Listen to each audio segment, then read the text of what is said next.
అందరికీ నమస్కారం అండి. ఈరోజు మనం 2011వ సంవత్సరంలోని చందమామ కథల పుస్తకంలోని 16,000 రూపాయలు ఈ కథ గురించి చెప్పుకుందాం. ఈ కథ రచించింది వై జయలక్ష్మి గారు. గన్నవరంలో గవర్రాజు అనే ఆయన నివసిస్తూ ఉండేవారు. ఆయనకు వెంకటేశం, శోభనాద్రి అని 2 స్నేహితులు ఉండేవారు. గవర్రాజు చాలా ధనవంతుడు. ఈ సంగతి కనిపెట్టే వెంకటేశం, శోభనాద్రి ఆయనతో స్నేహం చేశారు. మీ డబ్బును పెట్టెలో పెట్టి దాస్తే ఏమిటి లాభం? దాన్ని పెట్టుబడిగా పెట్టి వ్యాపారం చేస్తే రూపాయికి 10 రూపాయలు చొప్పున లాభం వస్తుంది అని వాళ్ళు సలహా చెప్పారు. నాకు ఏ వ్యాపారమూ చేత కాదు అని అన్నాడు గవర్రాజు. మీరు పెట్టుబడి పెట్టండి, వ్యాపారం అంతా మేము నడుపుతాము అని వాళ్ళిద్దరూ అన్నారు. గవర్రాజు సొమ్ముతో వ్యాపారం ప్రారంభమైంది. స్నేహితులిద్దరినీ నమ్మి ఆయన అంతా వాళ్ళపైనే వదిలిపెట్టేశాడు. వాళ్ళు అసలు లాభము అపహరించి వేసి వ్యాపారంలో నష్టం చెప్పి ఆయనను దివాలా తీయించారు. తన సొమ్ము అపహరించి చెరువొక 5,000 పంచుకున్నారని గవర్రాజుకి ఆఖరున తెలిసింది. కానీ వారు తనకు ద్రోహం చేశారని తెలిసి కూడా ఆయన వాళ్ళనేమీ అనలేదు. వాళ్ళని ఎప్పటిలాగే స్నేహభావంతోనే చూస్తూ వచ్చాడు. కొంతకాలానికి ఆయనకు జబ్బు చేసి మంచం పట్టాడు. ఇంకా ఎన్నాళ్ళలో బ్రతకడని తోచి ఆయన శోభనాద్రిని రమ్మని కబురు పంపించాడు. అతడు రావడంతోనే ఆయన, శోభనాద్రి, నువ్వు నాకు ఒక ఉపకారం చేసి పెట్టాలి అని అన్నాడు. ఏమిటి అని అడిగాడు శోభనాద్రి.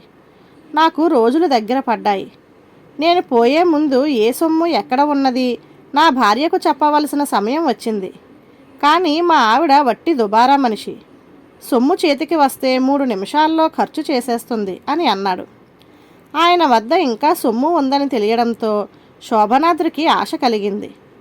ఇన్నాళ్ళ నుంచి చెప్పాడు కాదే అని అనుకొని, నిజమే, ఆడదాని చేతి అర్థము మగవాని చేతి బిడ్డ మన్నవు అన్న సౌమ్యం ఊరికే పుట్టిందా అన్నాడు.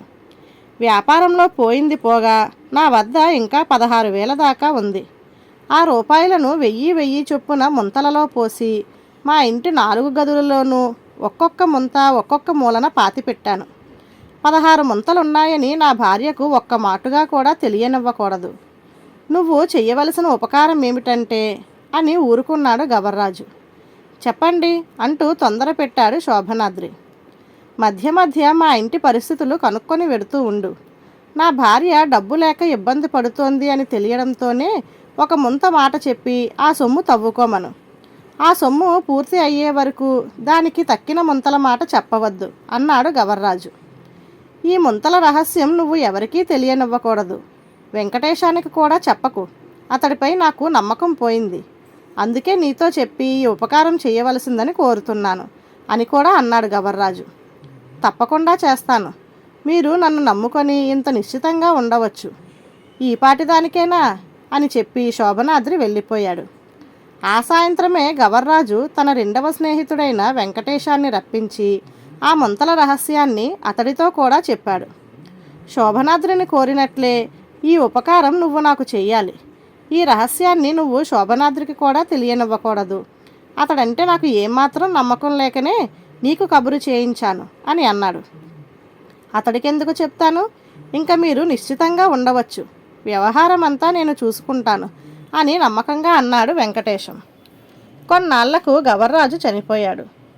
ఆ తరువాత ఒకరోజు గవర్రాజు భార్య కావమ్మ శోభనాద్రితో డబ్బుకు ఇబ్బందిగా ఉంది, 25 రూపాయలు కావాలి అని అడిగింది.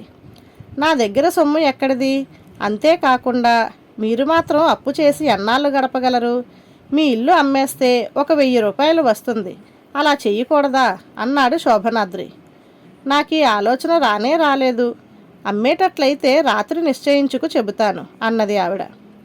ఈ సంగతి ఇలా ఉండగా ఆ సాయంత్రమే వారింటికి వెంకటేశం వెళ్ళాడు. శోభనాద్రి ఇల్లు అమ్మితే 1000 రూపాయలు వస్తుందన్నాడు అని ఆవిడ ఆ సంగతి అతడితో చెప్పింది. అందుకు వెంకటేశం, 1000 ఏమిటి? మీరే అమ్మదలుచుకుంటే నేను 1500 ఇస్తాను అన్నాడు. మర్నాడు పొద్దుట మళ్ళీ వచ్చిన శోభనాద్రితో కావమ్మ వెంకటేశం సంగతి చెప్పింది. నేను 2000 ఇస్తాను అన్నాడు శోభనాద్రి. 16,000 రూపాయలు ముంతలలో ఉన్న ఇంటిని 2,000 ఇచ్చి కొంటే నష్టమేమిటి గనుక అని అనుకున్నాడు. మామూలు ప్రకారం ఆ సాయంత్రం వచ్చిన వెంకటేశం 2,500 వరకు ఇస్తానన్నాడు. ఈ విధంగా రోజురోజుకి వాళ్ళిద్దరి మధ్య పోటీ వచ్చి పాట పెరిగింది. ఆఖరికి శోభనాద్రి 10,000 ఇస్తానన్నాడు. 16,000 రూపాయలలో 10,000 పోతే 6,000 ఉన్నాయిగా మరి. కావమ్మ తెలివి తక్కువది కాదు. వెంకటేశం ఇంకా ఏమైనా ధర పెంచుతాడేమో అని చూసింది. వెంకటేశం ధర పెంచలేదు. శోభనాద్రిని కలుసుకొని, ఏమిరా ఈ ఇంటికి 10,000 ఇస్తానన్నావట, ఏం పాముకుందామని అన్నాడు మందలిస్తూ. నువ్వేం పాముకుందామని ధర పెంచావు అని అడిగాడు శోభనాద్రి. వాళ్ళు ఒకళ్ళనొకళ్ళు చూసి చిరునవ్వు నవ్వుకున్నారు. అసలు రహస్యం వాడికి ఎలాగో తెలిసిపోయిందని వీడికి ఎలాగో తెలిసిపోయిందని వాడు గ్రహించారు. ఆఖరికి వెంకటేశం, 10,000 ఎక్కడి నుంచి తెస్తావు, నీ దగ్గర 5,000 కదా ఉన్నాయి అని అన్నాడు. నీకు కూడా బ్యాంకులో 5,000 ఉన్నాయిగా, ఆ సొమ్ము నాకు బదులు ఇయ్యు, వారంలో తీర్చేస్తాను అన్నాడు శోభనాద్రి. అదేమీ కుదరదు, నీ 5,000 నా 5,000 చేర్చి ఆ ఇంటిని మనిద్దరిపైన రాయించుకుందాం అన్నాడు వెంకటేశం. సరే అన్నాడు శోభనాద్రి.